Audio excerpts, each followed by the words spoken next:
In the effort of trying to be prepared and trying to give residents in our community and in our region some comfort that all of us are doing everything that we can and that we're considering what an outcome would look like here locally when this virus arrives, I thought it prudent to get everyone in the same room and to have a discussion about what's going on in each of your organizations and how we're working together.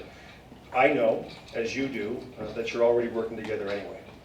What I want the public to know, and what Mayor McDonald and Mayor Bondi and other mayors want, is our entire region to know that there is good collaboration, communication, and cooperation amongst all the partners in our community as it relates to this particular virus. The coronavirus, this particular one, is the largest outbreak of novel coronavirus in the world.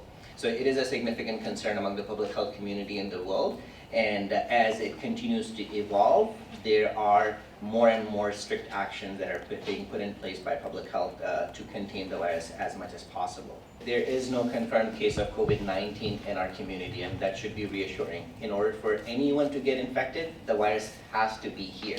So far, it's not here. That's a good sign, and we want to make sure that we have all the measures and measures in place to not to let this virus come in our community in the first place. And then if it exceeds that, how do we contain that virus? Early identification, early treatment, early isolation, and contact limit of that particular case. We do know that influenza is here, and it is continuing to infect people, and a number of people always every year die from influenza. So people should be taking precautions, not just for COVID-19, but they should be concerned about any type of respiratory infection, more notably influenza. This is not an airborne illness. This is something that's spread through droplet precautions, which means you have to be within a meter of somebody to cough on you in order to acquire it. But again, it's also transmitted if somebody coughs into their hand and then shakes your hand and then you touch your mouth.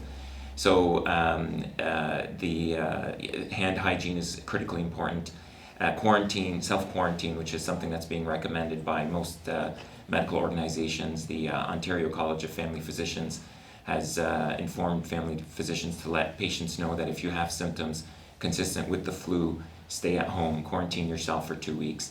And if you feel like your symptoms are severe enough, then you can call your local health unit or telehealth and decide whether you need to come into hospital or not.